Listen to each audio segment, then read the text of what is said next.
Bueno, pues aquí estamos Asier Urquijo y Miquel Castañaga. Vamos a impartir un taller que hemos llamado ¿Qué hay dentro de mi piano? Zer dago nire pianoaren barruan.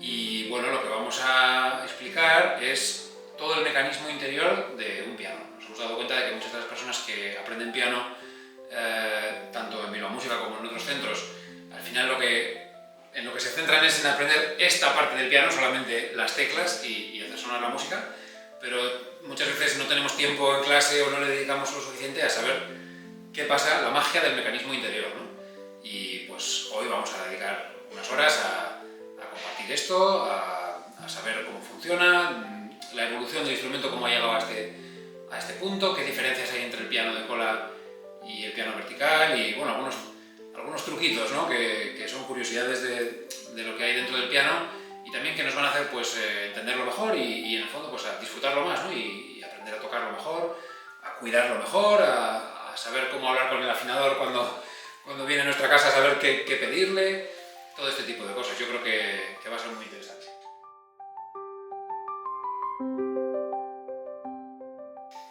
Instrumentos de cuerda anteriores al piano, claro que había, el piano es, digamos, de los más modernos de cuerda, ¿vale? Cualquier otro que tú pienses, violín, guitarra, lo que sea, son más antiguos que el piano, ya existían antes que el piano, ¿vale? Tensar una cuerda, que en su momento pues, sería de tripa o lo que sea, ¿vale? Y bueno, cuanto más la tenso, el sonido va a ser más agudo, y no necesito nada más, lo rasco con los dedos y ya hace música, ya hace sonidos. Pasan miles de años y al final hay un invento, ya por la Edad Media y tal, que piensan, bueno, y si todas estas cuerdas que las pongo como en una tabla así en horizontal, las puedo dar con una púa. Hasta que, vale, nos plantamos en 1700 por ahí, aparece el famoso Cristofori y dice, ya lo tengo, se me ha ocurrido la gran idea, voy a inventar el piano, ¿vale? Y el piano de Cristofori evidentemente no era como el de hoy, pero bueno, ya tenía muchas de las cosas que tienen los pianos de hoy. Lo que desde luego tenía eran menos teclas, o sea, ni la primera octava de graves tenía, ni la última de agudos, os imagináis como con 5 octavas. Esta, obviamente tiene que encajar estas guías en los agujeros que tiene aquí preparados para meterlo, ¡clac!, es así. Y luego dos pestañitas aquí, que en este caso son de plástico, otras veces son de madera. Pues ya está, es una tapa que tampoco pesa mucho ni nada, ¿vale? O sea, facilísimo. Y la otra es la que tapa las teclas. Bueno, y lo de abajo, ¿no? Ahora la que tapa de abajo. ¿Vale? Esta otra es la que normalmente abrimos para tocar, ¿vale? La que tapa las teclas. En realidad, el piano normalmente tiene 88 teclas. Esas 88 teclas están numeradas por dentro. ¿Veis aquí? Llegamos hasta el 88. Tengo que activar la vibración de esa cuerda. La tengo que golpear. La tengo que ir a chocar. ¿Sí?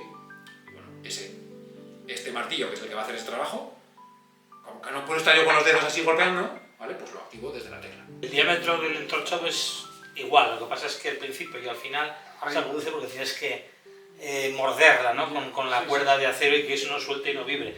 Pero luego la cuerda siempre tiene el mismo espesor, lo que no tiene ese mismo espesor que la cuerda siguiente, la cuerda anterior. Sí.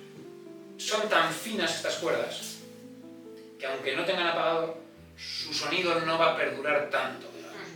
¿Vale? Son cortas, básicamente. El problema es que cuanto más cortas sean, menor sonido. Entonces llega un momento que cuando te queda poco más de una octava, el recorrido de la cuerda es tan corto, 10, 12, 15 centímetros, que tiene poco sonido. O sea, poco sonido en cuanto a reverberación, entonces no se le pone el apagador. El caso es que si yo toco las notas graves, graves y medias, los múltiplos de esas teclas que están más arriba van a empezar a sonar solos si no tienen nada que los apague, ¿no? ¿Vale? Esos brillitos que van a sonar solos le van a dar al piano como más brillo, más magia en el sonido. ¿Sí? Ahora, si hago esto y toco igual, en principio voy a intentar hacer lo mismo con las manos, es más suave, pero también es como más dulce. Cada cuerda de acero, y cada nota tiene 3 cuerdas, luego aquí pasas a 2 y luego en los colas hay 3 por ahí en medio, son unas 225 cuerdas. Cada cuerda tiene una tensión más o menos de 90, 100, 110 kilos. 90 las graves, 100 por aquí y 110 kilos de tensión por cada cuerda.